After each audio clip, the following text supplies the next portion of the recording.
자, 우리 한 번 더 우리 입술을 벌려서 아멘으로 하나님을 예배하겠습니다. 할렐루야. 자, 오늘은 이제 성탄절입니다. 자, 예수님의 탄생을 기뻐하면서 예배하는 그런 날이죠.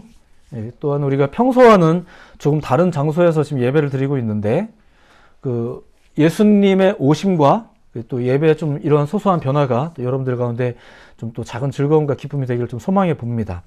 또 오늘 이 자리에서 혹은 영상으로 같은 말씀을 나누는 우리 모든 예배자분들 모두에게 예수님의 이름으로 좀 환영하는 인사와 또 축복의 말씀을 전해드리고 싶습니다. 자, 저희가 지난 시간 대강절 기간 동안 예수님이 오신 이유에 대한 말씀을 좀 나누었습니다. 그죠? 예수님이 이 땅에 오신 이유. 그러니까 이 태어나신 날을 지키는 것보다 이 태어나신 날 자체보다 그 태어나신 이유가, 이 땅에 오신 이유가 더 중요하다라는 의미로 이제 그것을 함께 나누었던 거죠. 그 교회의 전통적인 견해를 소개해 드렸는데 기억나시나요? 첫 번째는 하나님이 세상을 사랑하셔서, 두 번째는 이제 구원하시기 위해서, 우리를 죄로부터 구원하시기 위해서, 또 세 번째는 예수님이셔야만 했기 때문에, 이런 것들, 이런 교회의 전통적인 견해를 지난 몇 주간 좀 소개를 해드렸습니다. 자, 그리고 이와 더불어서 잃어버린 당신의 것을 되찾기 위해서 오셨다는 둥, 또 우리 안에는 하나님이 주신 것이 있다, 심지어는 구원도 바라는 이런 회귀 감각들, 이런 것들이 우리 안에 있다라는 이야기도 소개해 드렸죠. 교회의 전통적인 가르침과 더불어서 여러분들에게 괜한 것들, 괜한 주장들, 또 새로운 철학을 알려드리려고 한 게 아니라, 이런 고찰이, 또 이런 질문과 탐구가 이런 시즌에, 특별히 이런 시즌이 다가오면 더 필요하지 않겠나, 그렇게 해야 되는 겁니다.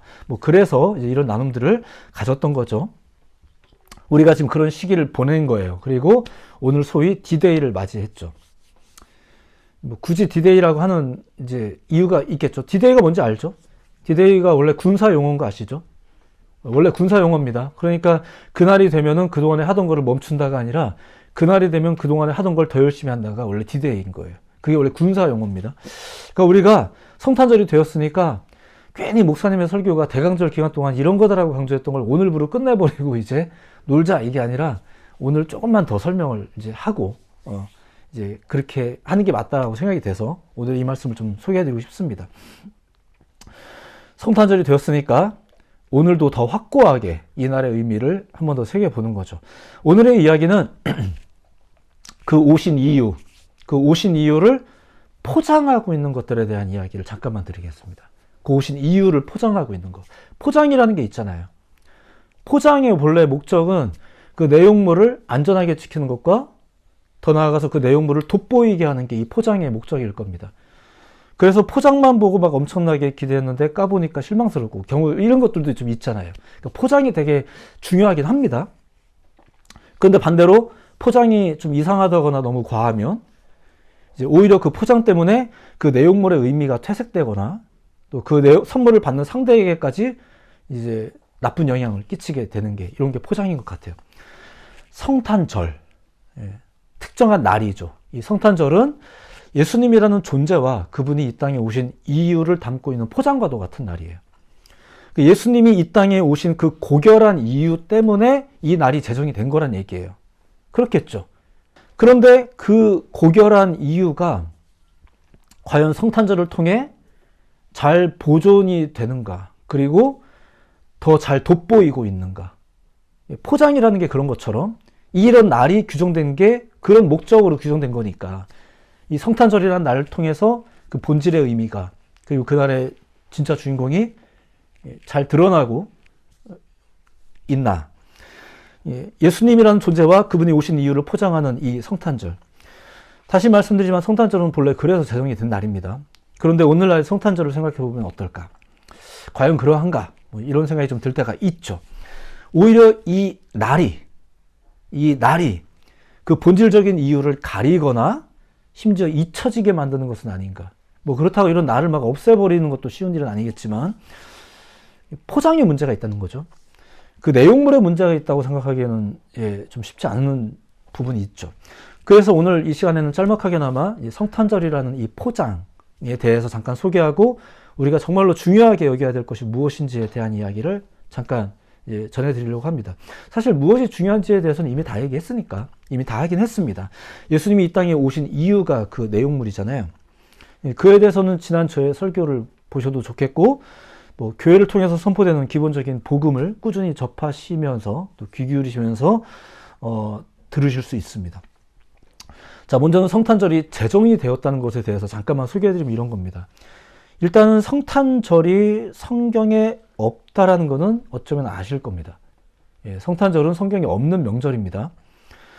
그 성경에 보면은 하나님이 명령하신 몇 가지 중요한 절기가 있어요. 그것은 대부분 1년 중에 특정한 시기와 관련이 되어 있기도 하지만 대체로 하나님의 그 구원 역사와 관련되어서 날이 제정이 됩니다. 그 신앙적인 이유 때문에 그 신앙적인 이유를 확고히 새기고 기억을 하자고 하나님이 명확하신 때와 형식을 제정하고 명령을 하는 거죠. 지키라고. 자, 그런데 크리스마스는 이러한 제정 명령이 없었다는 거예요. 그 아기 예수가 태어난 그 날이 중요하다.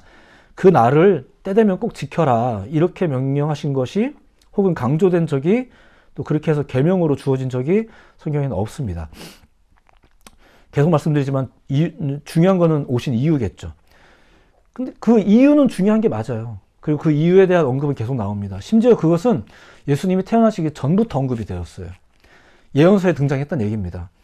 구세주의 존재와 그분이 오시는 이유, 오셔서 하시는 일, 이런 것이 심지어는 미리 예언되고 미리 기억하고 있으라고, 오시면 잘 맞이하라고, 뭐 이런 것들이 미리 보여주고 있어요. 그러니까 그게 중요한 거죠. 그리고 다행히 결국에는 오셨어요. 예언이 성취가 된 거죠. 그리고 그리스도 교회는 또 그 복음을 이 땅에 이제 계속 남기기 위해서도, 뿌리내리기 위해서도 이제 교회력이라는 것을 제정을 했습니다. 오늘날 우리가 지키고 있는 교회력은 뭐 구약부터 등장하는 그런 명절들, 유대의 명절들, 히브리인들의 명절을 지키는 게 아니라 예수님을 중심으로 한 그 기념일들을 이제 규정을 한 거죠. 기독론을 중심으로, 예수님의 존재를 중심으로, 그분이 이루신 사건을 중심으로 교회력이 제정되었어요. 자, 그러니까 기독론에 근거한 지금의 교회력은 크리스마스뿐만 아니라 지금의 교회력은 성경에 다 기록되어 있지만은 않습니다. 구약 때부터 하나님이 직접 제정하신 명령은 아니라는 거예요. 크리스마스도 마찬가지죠. 다만 필요에 의해서, 어떤 필요? 그 이유, 오신 이유, 우리가 지켜야 되는 이유, 이런 것들, 오늘날의 날짜를 규정할 수밖에 없었던 이유, 이런 것들이 있다는 거죠. 근데 오늘날 성탄절은 역시 다시 말씀드리지만 어떤가? 교회의 가장 떠들썩한 축제 중에 하나입니다. 교회에 존재하는 여러 많은 여러 행사 중에 가장 떠들썩한 행사입니다. 교회뿐만 아니라 교회 밖도 다 떠들썩한 이런 날이 됐습니다. 자, 그러면 이게 예수님이 이 땅에 오신 이유 때문인가? 비슷한 얘기죠. 요즘 제가 운전하면서 라디오를 통해서 듣다 보면은 이런 멘트가 최근에 많이 등장을 하더라고요. 기독교인이 아니더라도, 뭐 예수랑 상관없이 종교적인 이유를 떠나서, 뭐 이런 표현들이 나와요. 그걸 떠나면 안 되는 건데, 이게 자꾸 떠나자고 그러고, 떠나서 생각을 해보세요. 가장 중요한 거를 떠나서 생각하자고 하면 이걸 어떻게 이해해야 되나 싶은데, 어쨌거나 이런 이야기가 많이 나옵니다. 그걸 떠나서 어쩌자는 얘기인가요? 그걸 떠나서 이날을 즐기자, 이날을 생각하자, 마음을 나누자, 연말을 보내자, 이런 제안하는 방송 멘트가 계속 나오더라 이거예요. 우리도 가끔 그런 말 할 때가 있잖아요. 교회를 떠나서 이렇게 할 때가 있어요. 근데 죄송한데 그게 제일 중요한 건데 왜 자꾸 그걸 쉽게 떠나는지 모르겠어요. 성탄절이라는 날이 하나님에 의해 제정된 것도 아닌 날이지만 나름대로 그 본질적인 이유를 기억하자고 교회 시대에 제정된 이 날이 오늘날은 어떠한가? 기억해야 될 것이 있어서 제정된 날인데 혹시 너무 많은 포장으로 덮여지거나 변질되어서 그 안에 있는 게 들여다 보이지 않을 정도가 된 것은 아닌가. 그 안에 이제 정말 중요한 건 그 안에 담겨 있는 거잖아요. 이걸 못 볼 지경이 된 것은 아닐까. 자, 그리고 생각해보면 좀 불편한 내용일 수도 있겠지만 이런 것도 있어요. 성탄절이 제정될 때부터 사실은 위기를 좀 자초했습니다. 성탄절을 제정한 건 뭐 국가가 제정했거나 뭐 신앙이 없는 분들이 제정한 건 아닐 거 아닙니까? 신앙이 있는 사람들이 제정을 한 건데 사실 그때부터 이 신앙인들이 위기를 자초했어요. 왜냐하면은 이런 겁니다. 예수님이 이 땅에 오신 이유를 기억하자고 날을 정하는데 당시 교회가 그릇된 방법을 사용을 했어요. 성탄절의 유래에 대한 내용입니다.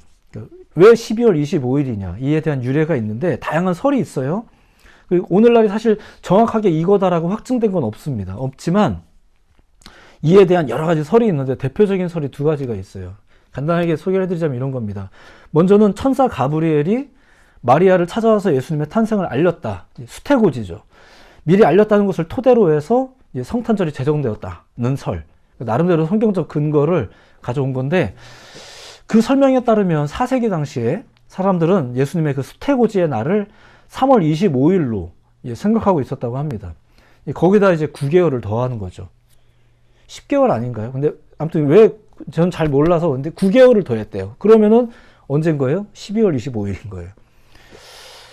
계산은 그런데 조금 억지스러운 면이 좀 없지 않아 보이긴 합니다. 어쨌거나 이게 첫 번째 설이고요. 두 번째는 이교도의 축제였던 그 태양신의 탄생일이라는 게 있어요. 이것과 결부되었다는 설이 있습니다. 그 1년 중에 해가 가장 짧은 달을 동지라고 하죠. 해가 가장 짧다는 얘기는 밤이 가장 길다라는 뜻이고요. 이게 우리나라가 12월 22일과 23일로 넘어가는 그날입니다.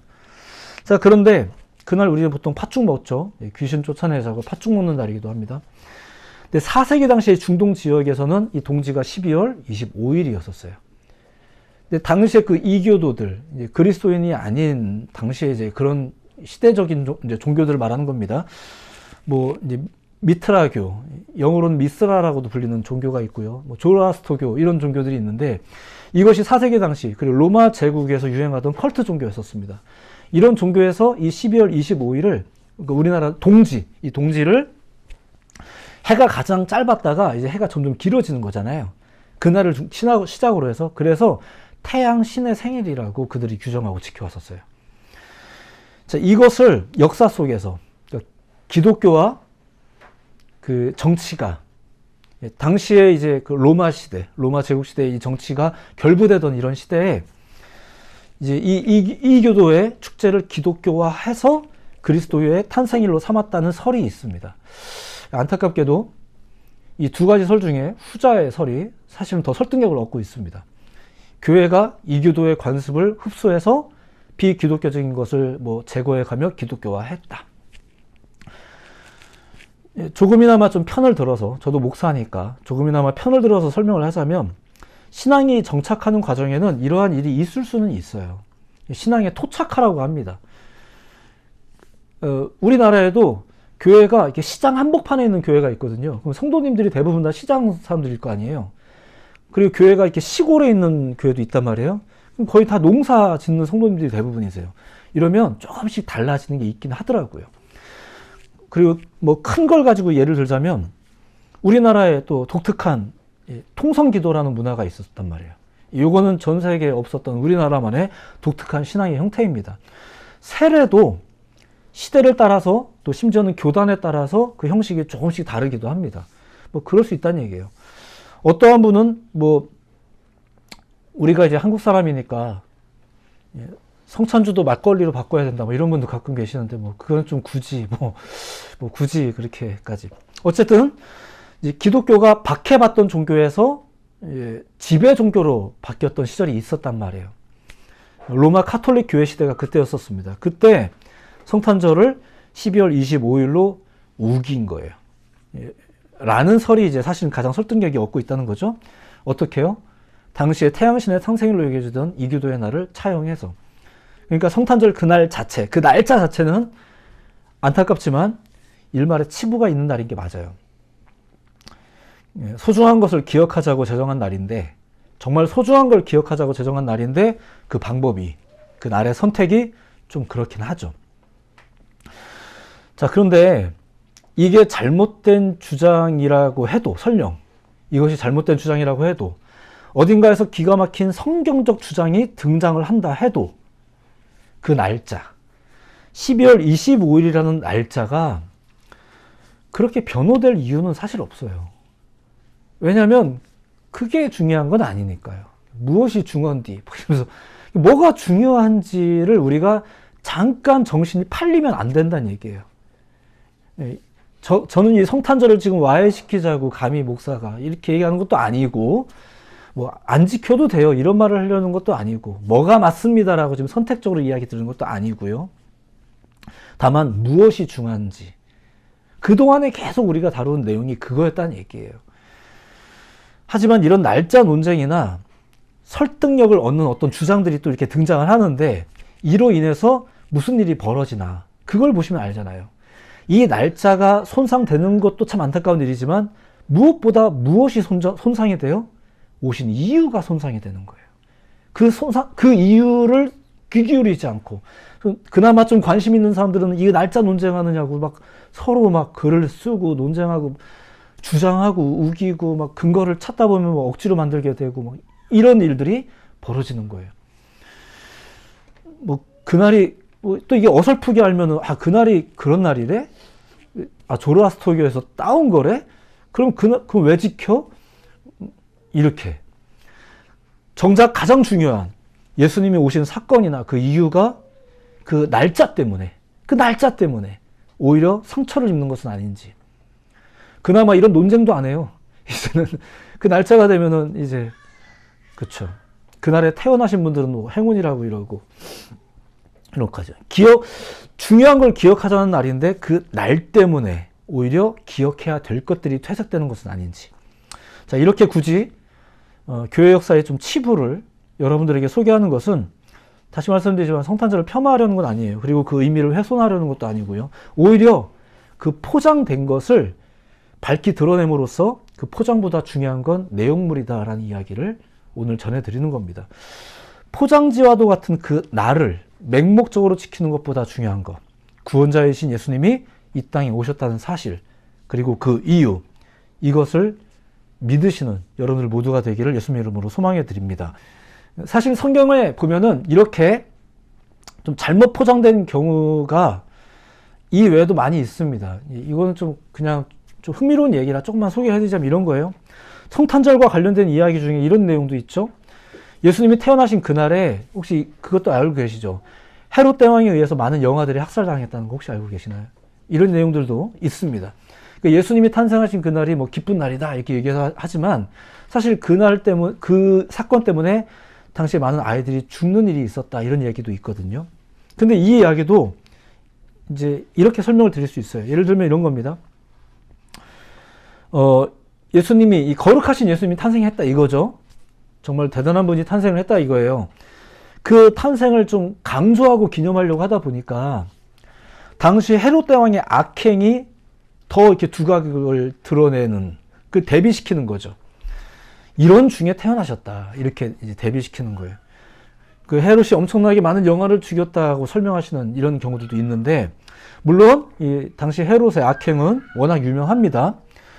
자, 근데 이 영아 학살에 대해서도 잠깐만 생각해 보면 이런 거예요. 당시 베들레헴의 전체 주민 자체가 1200명이 넘지 않았거든요. 그리고 당시에 베들레헴에 있었던 2살 이하의 아기들은 최대 24명. 그리고 이게 다 아들인지 딸인지도 잘 모르니까 그래도 그냥 단순 계산으로 나누면 이 영아 중에 여자아이들은 뭐 12명 뭐 이런 식으로, 뭐 좀 이건 약간 억지스러울 수도 있지만 그래도 이런 계산법이라는 게 있잖아요. 그러다 보면 이런 것들이 역사적 검증이거든요. 그러니까 사실은 뭐 엄청나게 많은 영아가 죽이고, 이거는 조금 이제 헤롯 대왕을 더 나쁜 사람으로 만들기 위한 어떤 표현의 과장이죠.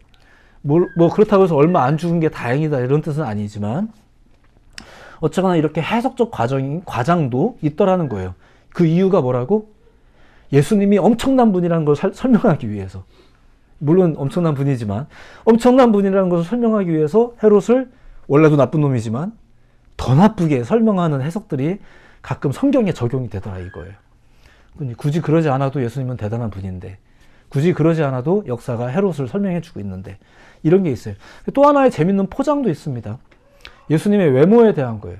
예수님의 외모에 대한. 혹시 이런 거 관심 갖고 보신 적이 있으세요? 우리가 보통 알고 있는 예수님의 모습은 어떻습니까? 아마 제가 짐작이지만 여러분들이 뭘 봤는지 제가 알 것 같거든요. 긴 머리에 하얀 피부, 호리호리한 몸매, 뭐 이런 것들이 있단 말이에요. 수염 예쁘게 기르고. 근데 뭐 이미 알고 계신 분도 계시겠지만 예수님은 유대인입니다. 중동 사람이에요. 중동 사람은 보통 안 하얗습니다.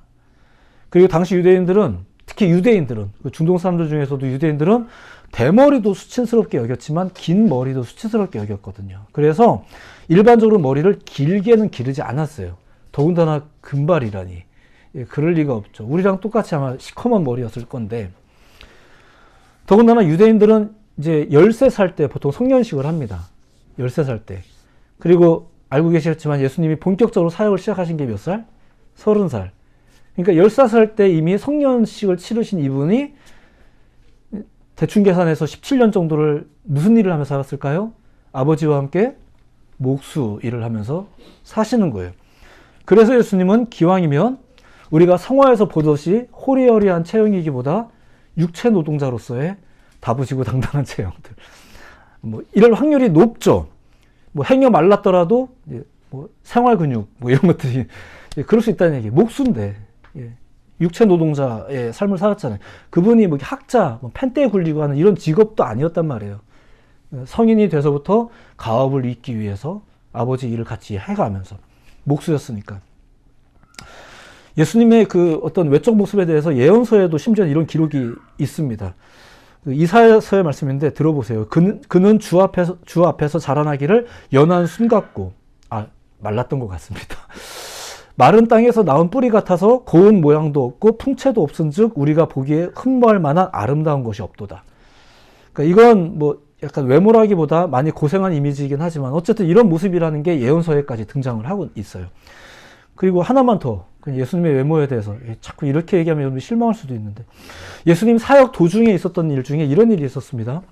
유대인들이 그 아브라함의 자손됨을 막 자랑을 하는 사람들이었잖아요. 근데 이들을 향해서 예수님이 막 타박을 하면서 본인은 하나님의 아들이고 심지어는 아브라함보다 앞서 있다, 막 이런 얘기를, 먼저 됐다 이런 얘기를 막 하니까 유대인들이 그 말을 듣고 굉장히 기가 막혀 했습니다. 그러면서 예수님에게 한 말이 있거든요. 이제 그 말을 뭐라고 했냐면 요한복음에 이런 표현이 나와요. 유대인들이 예수님을 보면서 한 말이에요. 네가 아브라함보다 먼저 있었다고? 라고 하면서 한 말 들어보세요. 유대인들이 이르되 네가 아직 50세도 못 되었는데 아브라함을 보았느냐. 그러니까 지금 유대인들이 예수님을 보면서 네가 아직 50세도 못 되었는데, 그러니까 지금 그들이 볼 때 예수님의 나이는 최대 33살이잖아요. 그죠? 근데 유대인들이 예수님을 보면서 나이를 몇 살로 지금 가늠하고 있는 거예요? 50세로 이렇게 가늠을 하면서 보는 거예요. 그래 보이는 거죠. 그러니까 예수님이 좀 노안이셨던 거예요. 원래 그렇게 생겼는지 고생을 해서 그랬는지 모르겠지만, 야, 네가 50세도 못 되었는데 라고 왜 50세를 운운할까요? 이 말 이후에 사람들이 또 이제 막 화가 나서 돌 들고 막 쫓아가고 예수님은 또 도망가고 숨고 이렇습니다. 그러니까 예수님도 참 피곤하게 사시다 보니까 본래 나이보다 좀 더 늙어 보였을 수는 있을 것 같아요. 이렇게 이제 못생겼던 걸 보면은 예언서에 그분이 맞는 거죠. 이제 그런 분이라고 했으니까. 그런데 우리가 생각하는 예수님은 어떤 모습이냐 이거예요. 우리가 믿고 싶은 대로 상상하고 그걸 기억하죠. 우리가 믿을 만한 모습으로 만들어서 믿는 거예요. 아주 유명한 화가가 예수님의 모습을 인자하게, 문두드리는 예수님의 모습을 그렇게 인자하게 그려놓으니까, 야, 이거는 성전에 걸어놓을 만 하거든요. 이제 이런 교회 역사가 오다 보니까 우리 모두가 다 이제 알 만큼, 실제로 그 모습인지 모르겠지만, 일단 그 그림 자체는 그냥 작품인데, 여러 사람들이 막 그 원래 모습을 고증하고 뭐 이런 작업이 있지만, 어쨌거나, 우리가 믿을 만한 모습으로 만들어서 믿는 거. 인자하고 자비롭고 항상 초연하고, 손에 못이 박혀도 왠지 그분은 소리 안 질렀을 것 같고, 막 이러면서 이제 우리는 그분을 보죠. 그러니까 이런 여러 검증에 따르면 예수님도 그 외모 지상주의에서 못 비껴나간 거예요. 안타깝죠? 이것이 예수님에 대한 여러 포장이라는 얘기예요. 이걸 잠깐 소개해 드리는 겁니다. 의도가 좋았는지는 몰라도 본래 우리가 섬기려는 그분이라는 존재는 분명히 있었겠지만 그분을 향한 포장들이 우리의 신앙을 여러 가지로 많이 가득 채우고 있죠. 그분에 대한 이미지도 그렇다는 얘기예요. 자, 오늘 본문은 예수님께서 맹인의 눈을 고쳐주실 때 두 번의 과정이 있었다는 것을 보여주는 내용입니다. 오늘 본문 설명을 깊이 못해서 죄송한데 두 번의 과정이 있었습니다. 그냥 보는 단계가 있고 밝히 보는 단계가 있었어요. 뭐가 보이냐 했더니 나무 같은 것들이 뭐 돌아다니는 것처럼 보이고 이런 것들. 소경이었던 자였으니까 뭔가를 본다는 건 참 반가운 일입니다. 근데 잘못 보고 있죠. 그래서 예수님이 두 번째 안수하심에 밝히 보더라 이렇게 이야기가 나오거든요. 자, 오늘이 성탄절입니다. 이 절기와 관련해서 이 말씀을 소개해드리자면 이런 거죠. 그냥 절기를 지키는 단계와 이 절기를 제대로 알고 지키는 단계가 필요하다는 거예요. 오늘날의 우리 예배가 매주 성탄절 되면 목사님들의 설교가 다 비슷해 보인다 이렇게 할 수 있겠지만 비슷해야 될 이유는 너무 많아요. 비슷할 수밖에 없고요. 그리고 아마 비슷한 강조가 있어서 그럴 겁니다. 그래서 아마 비슷해 보일 거예요. 그 말을 작년에 들었다고 오늘 안 들어도 되는 건 아닌 거거든요. 너무 중요한 거니까. 우리는 과연 이 절기를 어떻게 지킬까? 제대로 알고 지킬까? 제대로 된 마음으로 지킬까? 앞서 말씀드렸듯이 결론은 예수님이 오신 이유를 주목하고 기억하는 게 가장 중요합니다. 그리고 그 이유가 무엇인지는 계속 저 같은 사람들이 설교하고 있고 보통은 교회에서 그 복음을 중심으로 메시지를 쏟아냅니다. 여러분들이 가서 잘 들으시고 또 새기고 때를 따라 새기시면 되는 거겠죠. 다만 오늘은 그 포장을 좀 걷어내고 명확히 보는 단계가 있다는 그런 말씀을 전해드리는 겁니다. 성탄절이 무슨 날인지를 명확히 보고 지키셔야 됩니다. 이 날을 포장하고 있는 것들 때문에 혹은 우리에게 더 씌워져 있는 여러 가지 이해들 때문에 이 날을 이제 보내시고 이해한다면 굉장히 안타까운 일이죠. 절기의 낭비예요. 우리가 뭐 우주를 놓고 공간의 낭비 이런 표현들 가끔 적용하는데 절기 몇 번 있지도 않은 이 절기, 교회 절기, 1년 단위로 돌아가는 이 절기가 이렇게 낭비가 돼요. 너무 안타까운 일이죠. 사울이 예수님을 만난 후에 이렇게 되었다라는 표현들이 나옵니다. 성경에 보면 눈에서 비닐 같은 것들이 벗겨져서 다시 보게 되었다. 이런 이야기가 성경에 나와요. 그동안은 비닐이 그의 눈을 덮고 있었다는 거죠. 유대교 생활하면서 오랜 유대교 생활을 하면서 그러니까 그가 신앙이 없었던 사람이 아니잖아요. 그죠? 나름대로 히브리 신앙, 야훼 신앙을 가지고 있었던 사람인데 오랜 신앙생활을 하면서 눈에 덮여진 게 있었는데 그게 벗겨지는 거예요. 그러니까 교회 밖을 향해서 이야기할 것뿐만이 아니라 교회 안에 있는 우리들도 이런 이야기들이 중요한 부분이 있는 거예요. 그 비늘을 벗겨내고 그리고 포장을 벗겨내고 성탄절을 감싸고 있는 5만 가지의 포장들을 너무 화려한 포장들을 때로는 벗겨내고 제대로 보실 필요가 있다는 거죠. 그렇게 명확히 보도록 추구해야 되고 또 명확히 보도록 주님을 또 두 번 만나야 되고 예수님이 오신 것은 그렇다 치고 이렇게 말하면 안 된다는 얘기예요. 그렇다 칠 게 아니라 그게 가장 중요한 건데 왜 오셨다고요? 이미 한 얘기지만 사랑하셔서 구원하시기 위해 또 예수님이 아니면 안 되니까 그리고 우리 안에 하나님이 주신 이런 감각들이 있으니까 이런 것들을 이렇게 성령의 사역을 통해서 목사의 사역은 성령의 사역이기 때문에 이런 메시지를 통해서 다시 한번 이 감각들을 깨워야 한다고 이것이 깨지 않으면 자는 거예요. 그래서 잠이 오는 거예요. 뭐 자는 것도 복이다 이런 말이 있지만 이 말씀을 아무 때나 적용할 건 사실은 아닌 거죠. 이런 때를 따라 고찰하고 D-Day가 되면 더 고찰하고 원래 그래야 된다는 얘기입니다. 말씀을 정리해요. 남은 지금 이 시간 이후로도 그리고 남은 2022년의 마지막 한 주도 좀 고질적으로 덮여있는 비닐이 있다면 벗겨내시고 또 포장을 좀 벗겨내시면서 참 신앙의 활력을 여러분들이 다시 한번 새겨보시면서 한 주를 마무리하시기를 진심으로 권해드리고 싶습니다. 남은 한 주도 다시 한번 여러분들이 각자의 자리에서 각자의 고민 가운데 각자의 삶의 여건에서 다시 한번 진지하게 한번 또 생각을 하시면서 한 해를 잘 마무리하시기를 예수님의 이름으로 축복해드립니다. 그러면서 내년 맞을 준비를 하십시오. 기도하겠습니다.